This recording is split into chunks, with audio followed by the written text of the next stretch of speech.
नमस्कार, स्वागत है आप सभी का डीडी न्यूज के इस खास बुलेटिन एक्सप्रेस 100 में, जहां हम आपके लिए लेकर आते हैं राजनीति, मनोरंजन, देश दुनिया, खेल और व्यापार जगत की सभी बड़ी खबरों को एक्सप्रेस यानी फटाफट अंदाज में। मैं हूं रेशमा, तो देखिए खबरें तेज रफ्तार से। प्रधानमंत्री नरेंद्र मोदी वीडियो कॉन्फ्रेंस के जरिए सांसद खेल महोत्सव के समापन समारोह में शामिल हुए, साथ ही युवा खिलाड़ियों के साथ संवाद किया। असम, पश्चिम बंगाल और हरियाणा के युवा खिलाड़ियों से भी पीएम ने संवाद किया। हरियाणा के खिलाड़ी नीरज से बात करते हुए पीएम ने कहा कि सरकार खिलाड़ियों की सभी जरूरतें पूरी करने को लेकर प्रतिबद्ध है। पीएम मोदी ने कार्यक्रम को संबोधित करते हुए कहा कि खेलों को बढ़ावा देने के लिए लगातार प्रयास किए जा रहे हैं। पीएम ने कहा कि सांसद खेल महोत्सव एक जन आंदोलन बन चुका है। राष्ट्रपति द्रौपदी मुर्मू ने आज संथाली भाषा में भारत के संविधान की प्रति जारी की। संविधान की ये प्रति ओल्ड चिकी लिपि में लिखी गई है। देश आज पूर्व प्रधानमंत्री भारत रत्न अटल बिहारी वाजपेयी जी की 101वीं जयंती मना रहा है। इस मौके पर उनकी समाधि सदैव अटल पर आज सुबह श्रद्धांजलि समारोह का आयोजन किया गया। राष्ट्रपति द्रौपदी मुर्मू, उपराष्ट्रपति सीपी राधाकृष्णन और प्रधानमंत्री नरेंद्र मोदी ने सदैव अटल पहुंचकर अटल जी को नमन किया। प्रधानमंत्री नरेंद्र मोदी लखनऊ में राष्ट्रीय प्रेरणा स्थल का उद्घाटन करेंगे। प्रेरणा स्थल हरदोई रोड पर गोमती नदी के किनारे बनाया गया है। यह स्थल 65 एकड़ के क्षेत्र में फैला है। राष्ट्रीय प्रेरणा स्थल पर अटल बिहारी वाजपेयी, डॉक्टर श्यामा प्रसाद मुखर्जी, पंडित दीनदयाल उपाध्याय की 65 फीट ऊंची कांस्य प्रतिमा स्थापित की गई। प्रत्येक प्रतिमा का वजन करीब 42 टन है। प्रधानमंत्री नरेंद्र मोदी ने वाजपेयी जी की जन्म जयंती पर सोशल मीडिया पर एक सुभाषित साझा किया है। लिखा है कि उनका आचरण, शालीनता, वैचारिक दृढ़ता और राष्ट्रीय हित को सर्वोपरि रखने का संकल्प भारतीय राजनीति के लिए एक आदर्श मानक है। प्रधानमंत्री नरेंद्र मोदी क्रिसमस के अवसर पर दिल्ली के cathedral church of the redemption गए और वहां हुई प्रार्थना सभा में शामिल हुए। दिल्ली के नरेला में एनकाउंटर के दौरान 2 नामी बदमाश घायल। बदमाशों के नाम अफजल और चंदन हैं। कई आपराधिक मामलों में रहे शामिल। बीएनपी के कार्यकारी चेयरमैन और खालिदा जिया के बेटे तारिक रहमान 17 साल बाद लंदन से लौटे। मोहम्मद यूनुस के नेतृत्व वाली अंतरिम सरकार ने रहमान की वापसी के मद्देनजर कड़ी सुरक्षा व्यवस्था की। बांग्लादेश में खालिदा जिया के प्रधानमंत्री रहते अगस्त 2004 में ढाका में अवामी लीग की रैली के दौरान ग्रेनेड हमला हुआ, जिसमें 24 लोगों की मौत हो गई थी। इस हमले में शेख हसीना बाल बाल बची थी। मामले में तारिक रहमान का नाम भी आया था। तारिक रहमान को साल 2007 में सेना के समर्थन से चल रही अंतरिम सरकार के दौरान भ्रष्टाचार विरोधी अभियान में गिरफ्तार किया गया था। बीमारी में इलाज के लिए रहमान को लंदन जाने की इजाजत मिली थी। हिंसा में जल रहे बांग्लादेश से बम विस्फोट हुआ। वारदात ढाका के मोगा बाजार मोड़ इलाके में स्वतंत्रता सेनानियों के स्मारक के सामने हुई। मोग बाजार फ्लाईओवर से बदमाशों द्वारा फेंके गए क्रूड बम के धमाके से श्याम नाम के 21 साल के युवक की मौत हो गई। पुलिस घटना की जांच में जुटी है। पूर्व प्रधानमंत्री अटल बिहारी वाजपेयी की जयंती को आज सुशासन दिवस के रूप में मनाया जा रहा है। प्रधानमंत्री पद पर रहते वाजपेयी जी ने कई जन केंद्रित नीतियों को अपनाया, जिसने आम लोगों की जिंदगी को बदल कर रख दिया। भारत रत्न अटल बिहारी वाजपेयी की जन्म जयंती पर प्रधानमंत्री संग्रहालय उन्हें विशेष रूप से याद कर रहा है। इसके लिए प्रधानमंत्री संग्रहालय में 23 जनवरी तक अटल बिहारी वाजपेयी के जीवन को दर्शाती एक फोटोग्राफिक प्रदर्शनी का आयोजन किया गया है। अटल प्रशस्ति नामक प्रदर्शनी में अटल बिहारी वाजपेयी की सामाजिक और सार्वजनिक जीवन की महत्वपूर्ण घटनाओं के साथ साथ कालजयी कविताओं को भी दर्शाया गया है। भारतीय ज्ञान संपदा व सांस्कृतिक धरोहर की प्रतिमूर्ति पंडित मदन मोहन मालवीय की आज जयंती है। आज ही के दिन 25 दिसंबर 1861 में महामना पंडित मदन मोहन मालवीय का जन्म उत्तर प्रदेश के प्रयागराज में हुआ था। पंडित मदन मोहन मालवीय और अटल बिहारी वाजपेयी की जयंती के अवसर पर संविधान सदन के सेंट्रल हॉल में लोकसभा अध्यक्ष ओम बिरला, राज्यसभा में नेता सदन जेपी नड्डा, संसदीय कार्य मंत्री सहित तमाम वरिष्ठ नेताओं और गणमान्य लोगों ने दोनों महापुरुषों को पुष्पांजलि अर्पित की। कर्नाटक में हुए स्थानीय निकाय चुनाव और उपचुनाव में बीजेपी ने जीत दर्ज की। भाजपा को सभी 4 टाउन पंचायत के चुनाव और 2 निकाय के वार्ड उपचुनाव में निर्णायक अंतर से जीत मिली है। कर्नाटक में स्थानीय निकाय चुनाव में कांग्रेस की हार पर केंद्रीय मंत्री प्रहलाद जोशी ने तंज कसते हुए सोशल मीडिया पर लिखा है कि बैलेट पेपर हो या ईवीएम, परिणाम वही रहेगा। आज से नवी मुंबई इंटरनेशनल एयरपोर्ट से पहली कमर्शियल उड़ानों का संचालन शुरू हो गया। इस हवाई क्षेत्र में एक बड़े परिवर्तन के तौर पर देखा जा रहा है। फिलहाल यहां सुबह 8 बजे से रात 8 बजे तक ही उड़ानों का परिचालन होगा, जिसमें प्रतिदिन अधिकतम 24 निर्धारित प्रस्थान उड़ानें होंगी। अगले साल फरवरी से संचालन को चरणबद्ध तरीके से 24 घंटे किया जाएगा। गुजरात के मुख्यमंत्री भूपेंद्र पटेल और गुजरात के उप मुख्यमंत्री हर्ष सांघवी ने गांधीनगर में पूर्व प्रधानमंत्री अटल बिहारी वाजपेयी की 100वीं जयंती पर उनकी प्रतिमा का अनावरण किया। उपराष्ट्रपति सीपी राधाकृष्णन पंडित मदन मोहन मालवीय की संपूर्ण रचनाओं की दूसरी श्रृंखला का विमोचन करेंगे। इसमें कुल 12 खंड शामिल हैं। केंद्रीय गृह एवं सहकारिता मंत्री Amit Shah MP growth summit में भाग लिया। इस समिट में वे 2 लाख करोड़ रुपए के उद्योगों का भूमि पूजन और शिलान्यास भी करेंगे। केंद्र सरकार ने अरावली पर्वतमाला की सुरक्षा के लिए बड़ा कदम उठाया है। दिल्ली से गुजरात तक फैली पूरी अरावली श्रृंखला को अवैध खनन से बचाने के लिए किसी भी नए खनन पट्टे पर पूर्ण प्रतिबंध लगा दिया गया है। पर्यावरण, वन एवं जलवायु परिवर्तन मंत्रालय ने अरावली पर्वतमाला की सुरक्षा हेतु निर्देश जारी किए हैं। ये प्रतिबंध पूरे अरावली लैंडस्केप पर समान रूप से लागू होगा, ताकि इस प्राचीन पर्वतमाला की भूवैज्ञानिक संरचना और पारिस्थितिकी को सुरक्षित रखा जा सके। प्रधानमंत्री ग्राम सड़क योजना की आज 25वीं वर्षगांठ है। 25 दिसंबर साल 2000 को शुरू हुई इस महत्वाकांक्षी योजना ने ग्रामीण भारत को नई दिशा दी है। पिछले 11 वर्षों में रिकॉर्ड तोड़ सड़क निर्माण हुआ है। मोदी सरकार के कार्यकाल में लाखों किलोमीटर ग्रामीण सड़क का निर्माण और उन्नयन हुआ, जिससे गांव-गांव तक हर मौसम में पहुंच संभव हुई। राष्ट्रीय खाद्य सुरक्षा एवं पोषण मिशन के अंतर्गत कृषि विभाग मध्य प्रदेश बीज यूनिट और भंडारण इकाई लगाने की योजना पर काम कर रहा है। तमिलनाडु के कुड्डलोर जिले में एक दर्दनाक सड़क हादसे में 9 लोगों की मौत हो गई। ये हादसा एलुथुर गांव के पास त्रिची चेन्नई राष्ट्रीय राजमार्ग पर उस समय हुआ जब एक तेज रफ्तार वाहन ने सामने से आ रही कार को जोरदार टक्कर मार दी। मुख्यमंत्री एमके स्टालिन ने हादसे में मृतकों के परिजनों को 3 लाख रुपए तथा गंभीर रूप से घायल को 1 लाख रुपए की सहायता राशि देने की घोषणा की है। एसआईआर को लेकर ममता बनर्जी और तृणमूल कांग्रेस द्वारा की जा रही आलोचनाओं के बावजूद चुनाव आयोग ने स्पष्ट कर दिया कि वह मतदाता सूची को पारदर्शी बनाने के अपने फैसले से पीछे नहीं हटेगा। चुनाव आयोग ने पश्चिम बंगाल के मुख्य चुनाव अधिकारी को पत्र लिखकर निर्देश दिया कि मतदाताओं के दस्तावेजों के सत्यापन में कोई समझौता नहीं किया जाएगा। साथ ही सुनवाई के दौरान मतदाता द्वारा जमा किए गए दस्तावेजों की जांच 5 दिनों के भीतर करनी होगी।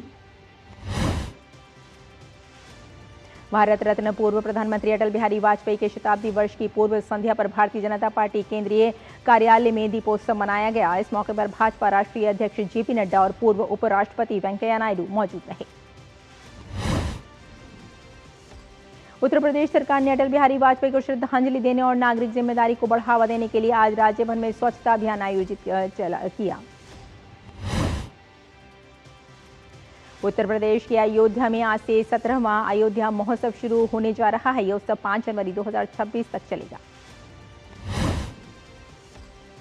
आज दुनिया भर में धूमधाम से क्रिसमस का त्योहार मनाया जा रहा है। राष्ट्रपति और पीएम मोदी ने देशवासियों को एक्स पर क्रिसमस की शुभकामनाएं दी। लिखा, ईश्वर करे यीशु मसीह की शिक्षाएं हमारे समाज में सद्भाव को मजबूत करें। वेटिकन सिटी में भारी बारिश के बावजूद लोग छाते लेकर सेंट पीटर्स स्क्वायर में पहुंचे। पोप लियो ने श्रद्धालुओं का स्वागत करते हुए कहा कि यीशु मसीह शांति और ईश्वर का प्रेम लेकर आए हैं और सभी परिवारों पर ईश्वर की कृपा बनी रहे। नागालैंड की राजधानी कोहिमा में चर्च रंग बिरंगी रोशनियों से जगमगा उठे और लोग आतिशबाजी और जश्न के साथ त्योहार मनाते नजर आ रहे हैं। इस खास मौके पर लोगों ने चर्च जाकर प्रार्थना भी की।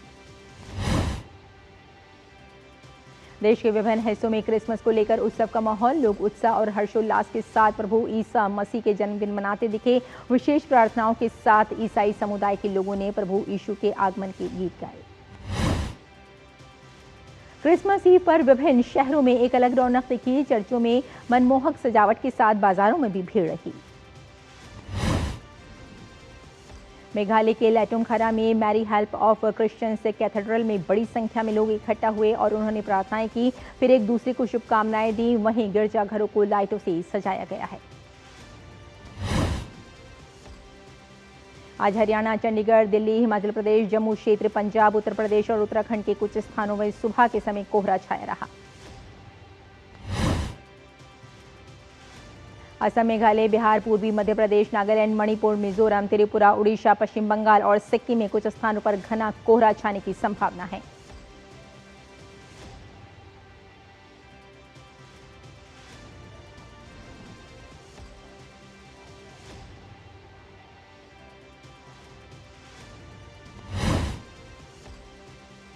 गुवाहाटी में घना कोहरा और शीतलहर का प्रकोप जारी है। अमृतसर शहर में शीतलहर और ठंड से बचने के लिए लोग अलाव का सहारा ले रहे हैं।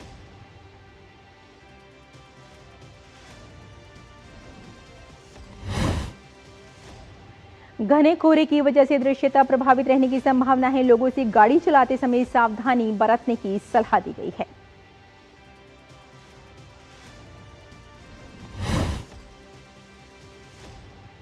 साल 2025 में भारत ने अंतरिक्ष विज्ञान क्षेत्र में कई बड़ी और ऐतिहासिक उपलब्धियां हासिल की हैं। इस वर्ष इसरो ने कई सफल अंतरिक्ष मिशन पूरे किए।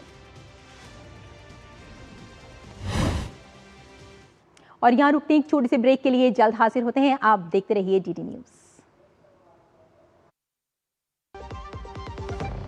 चिंतामणि, क्यों इतनी चिंता करते हो? क्या खरपतवार से परेशान हो? पेश है स्टील MH210 पावरवीडर। खरपतवार पे करो वार, सुनहरी फसल होगी हर बार। तू मेरे घर के रानी, ये मेरे खेतों का राजा। स्टील उपकरण लाए परिवर्तन।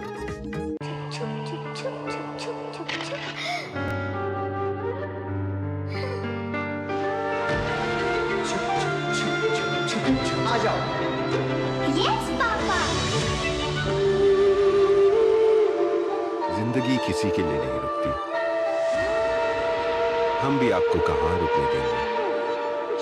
जिंदगी के हर मोड़ पर LIC है तो इंश्योर्ड है। LIC हर पल आपके साथ। जब धरती चीर कर निकलता है लोहे का पत्थर और मिलता है मोंगिया के जोश से, फिर तपता है, पिघलता है और बनता है फौलाद। अब होता है सरिया सारी खूबियों के साथ। मोंगिया स्टील, मजबूत देश का मजबूत सरिया। चिंतामणि, क्यों इतनी चिंता करते हो? क्या खरपतवार से परेशान हो? पेश है स्टील MH210 पावरवीडर। खरपतवार पे करो वार, सुनहरी फसल होगी हर बार। तू मेरे घर के रानी, ये मेरे खेतों का राजा। स्टील उपकरण लाए परिवर्तन। ब्रेक के बाद एक बार फिर आपका स्वागत है। आइए एक्सप्रेस 100 में आगे बढ़ते हैं। साल 2025 में भारत ने अंतरिक्ष विज्ञान क्षेत्र में कई बड़ी और ऐतिहासिक उपलब्धियां हासिल की हैं। इस वर्ष इसरो ने कई सफल अंतरिक्ष मिशन पूरे किए। राष्ट्रीय परीक्षणशाला और डाक विभाग ने देशव्यापी नमूना संग्रह और परीक्षण को सक्षम बनाने के लिए MOU पर हस्ताक्षर किए।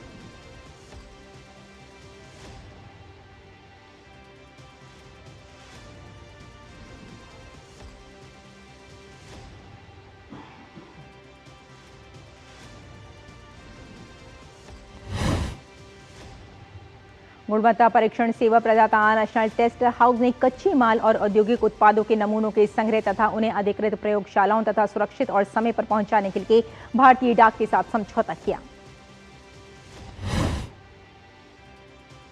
नेशनल कंज्यूमर हेल्पलाइन अब उपभोक्ताओं की शिकायतें सुलझाने का एक मजबूत और प्रभावी माध्यम बन गया है। अप्रैल से दिसंबर के बीच 30 अलग अलग क्षेत्रों में उपभोक्ताओं को 42.6 करोड़ रुपए की राशि वापस दिलाई गई। अदानी ग्रुप की नवकरणीय ऊर्जा company Adani green energy limited को एनर्जी इंटेलिजेंस की ग्लोबल टॉप 100 ग्रीन यूटिलिटीज में पहला स्थान मिला। भारत के वस्त्र क्षेत्र ने 2025 में निवेश और निर्यात में भारी वृद्धि दर्ज की है, जिसे सरकारी प्रोत्साहन योजनाओं और व्यापार में आसानी के लिए किए गए आर्थिक सुधारों से बल मिला। सरकार ने विश्व स्तरीय इंफ्रास्ट्रक्चर से lace 7 PM mega integrated textile reason and April पार्कों के निर्माण को मंजूरी दी है, जिनमें प्लग एंड प्ले सुविधा भी शामिल है। सरकार ने राष्ट्रीय तकनीकी वस्त्र मिशन की शुरुआत की है, जिसमें 1480 करोड़ रुपए का निवेश किया जाएगा। इस मिशन का उद्देश्य तकनीकी वस्त्र के उपयोग को बढ़ाना और इसे रक्षा जैसे महत्वपूर्ण क्षेत्रों में प्रमोट करना है। मॉर्गेज केंद्रित fintech platform basic home loan ने सेवारत एवं सेवानिवृत्त रक्षा कर्मियों और उनके परिवारों के लिए विशेष रूप से तैयार होम लोन समाधान उपलब्ध कराने के लिए उड़ चलो हाउसिंग के साथ साझेदारी की। सरकार ने दिल्ली एनसीआर वासियों को तोहफा दिया है। पीएम मोदी की अध्यक्षता में बुधवार को केंद्रीय मंत्रिमंडल ने दिल्ली मेट्रो के विस्तार को मंजूरी दी। केंद्रीय मंत्री अश्विनी वैष्णव ने बताया कि केंद्रीय कैबिनेट ने दिल्ली मेट्रो के फेज 5A के अंतर्गत 3 नए कॉरिडोर को मंजूरी दी है। इसमें 13 नए मेट्रो स्टेशन बनाए जाएंगे।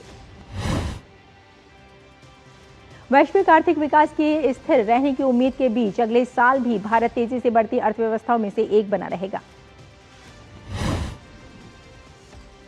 सरकार ने 2030 तक गैर जीवाश्म ईंधन आधारित 500 गीगावाट बिजली उत्पादन क्षमता हासिल करने का महत्वाकांक्षी लक्ष्य तय किया है।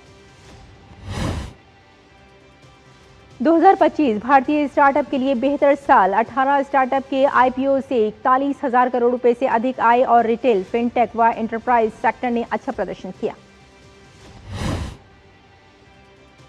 देश में इलेक्ट्रिक दोपहिया वाहनों का पंजीकरण 2025 के अंत तक 11.5% की वृद्धि के साथ 13.1 लाख तक पहुंचने का अनुमान है।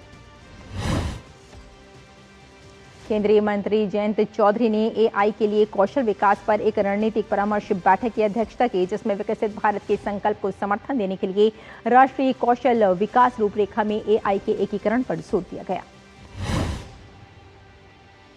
भारतीय राष्ट्रीय राजमार्ग विकास प्राधिकरण प्रायोजित राजमार्ग इंफ्रा इन्वेस्टमेंट ट्रस्ट को सेबी से बुनियादी ढांचा निवेश ट्रस्ट के रूप में मंजूरी मिल गई है।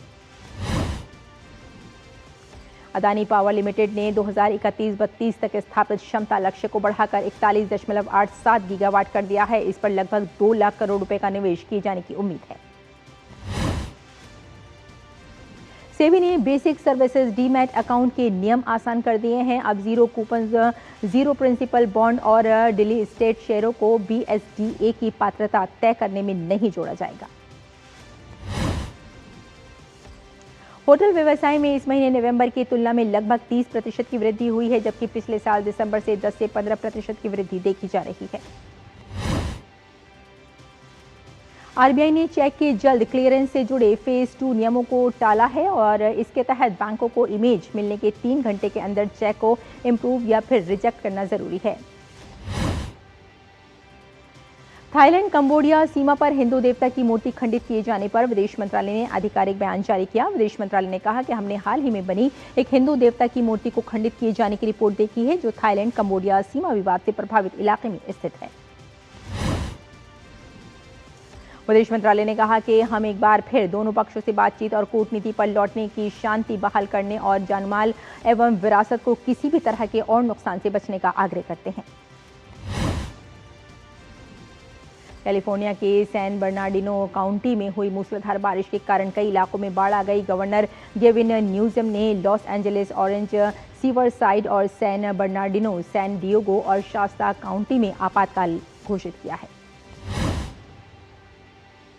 कैलिफोर्निया के सैन बर्नार्डिनो काउंटी में बाढ़ के कारण लोगों को सुरक्षित स्थानों पर ले जाना पड़ा और एक प्रमुख राजमार्ग भी बंद करना पड़ा। एक साल बाद फिर से खुलने पर पेरिस के नोट्रे डेम कैथेड्रल में क्रिसमस पर आयोजित सामूहिक प्रार्थना सभा में कैथोलिक और अन्य लोग एकत्रित हुए।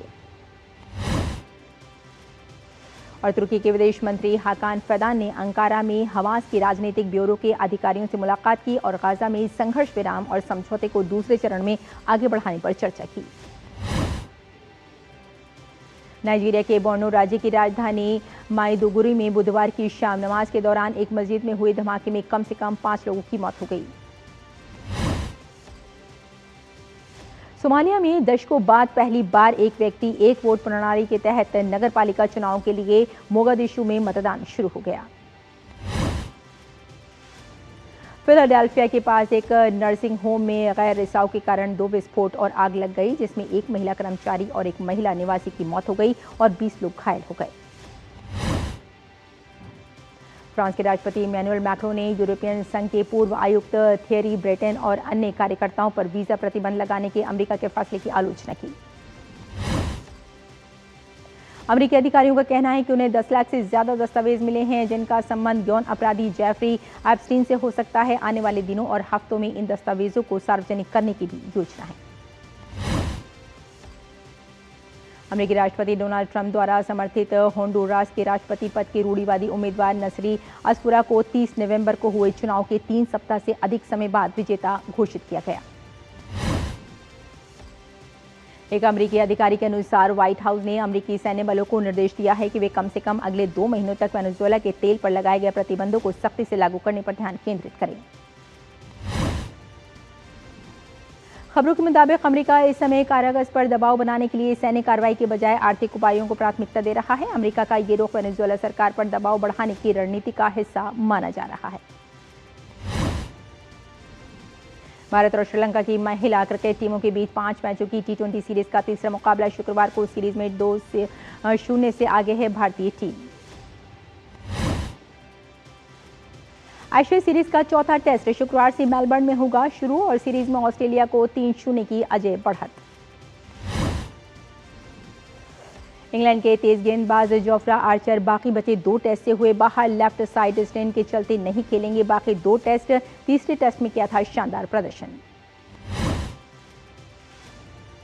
एशिया सीरीज हारने के बावजूद इंग्लिश कप्तान बेन स्टोक्स ने टीम का किया बचाव। बोले, मैं खिलाड़ियों का करता रहूंगा समर्थन।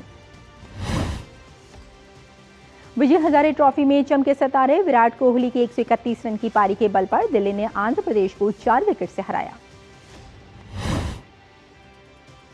मुंबई ने भी जीत के साथ की शुरुआत। रोहित शर्मा के 155 रन की बदौलत सिक्किम को 8 विकेट से हराया। बिहार के वैभव सूर्यवंशी ने विजय हजारे ट्रॉफी में अरुणाचल प्रदेश के खिलाफ महज 36 गेंदों में शतक लगाया। 14 साल के वैभव लिस्ट ए क्रिकेट में शतक लगाने वाले दुनिया के सबसे युवा खिलाड़ी बन गए। बिहार की क्रिकेट टीम ने इतिहास रचा। अरुणाचल प्रदेश के खिलाफ खेलते हुए 574 का विशाल स्कोर बनाया। लिस्ट ए क्रिकेट के इतिहास में दुनिया का सबसे बड़ा टीम स्कोर। 397 रन से हारा अरुणाचल प्रदेश। दिल्ली कैपिटल के सीईओ सुनील गुप्ता ने कहा, नए WPL सीजन में नए अंदाज में सामने होगी टीम। जैसिना रॉड्रिग्स की कप्तानी में कामयाबी मिलने का जताया भरोसा। DDCA सचिव अशोक शर्मा ने कहा कि अगले साल T20 विश्व कप के मैचों की मेजबानी के लिए अरुण जेटली स्टेडियम पूरी तरह से तैयार। कुछ बदलाव भी देखने को मिलेंगे। इंग्लैंड के पूर्व क्रिकेटर मॉन्टी पेनेसर का बयान। कहा, ब्रेडन मैकुलम की जगह रवि शास्त्री को बनाया जाए टीम का कोच। भारतीय पुरुष हॉकी टीम के पूर्व कप्तान अशोक कुमार ने कहा, आज की हॉकी में आया बदलाव। अब पावर का होता है ज्यादा महत्व। एस्ट्रोटर्फ की भूमिका भी रहती है अहम। अफ्रीका कप ऑफ नेशंस की मौजूदा चैंपियन आइवरी कोस्ट ने दी खुद को जीत के साथ शुरुआत। मोज़ेम्बिक की टीम को 1-0 से दी मात। एशियन चैंपियंस लीग 2 में अल नस्र की अल जावरा पर 5-1 की शानदार जीत। ग्रुप स्टेज में अल नस्र की 6 मैचों में छठी जीत।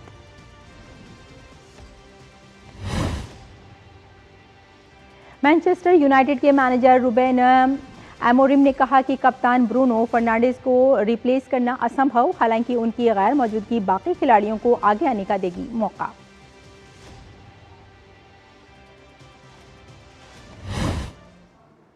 तो एक्सप्रेस न्यूज में फिलहाल इतना ही। हमें यही इजाजत दीजिए। नमस्कार।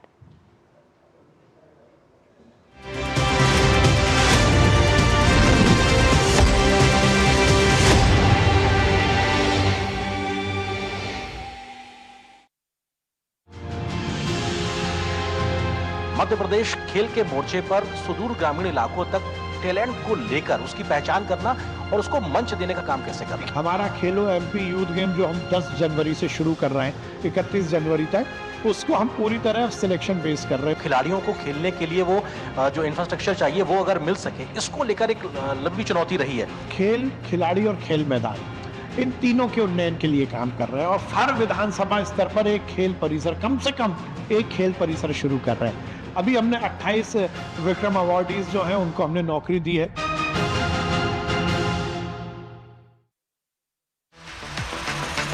साल 2025 का आखिरी एपिसोड हम आपको बताएंगे कैसा रहा साइबर खतरों के नजरिए से ये साल, क्या बड़े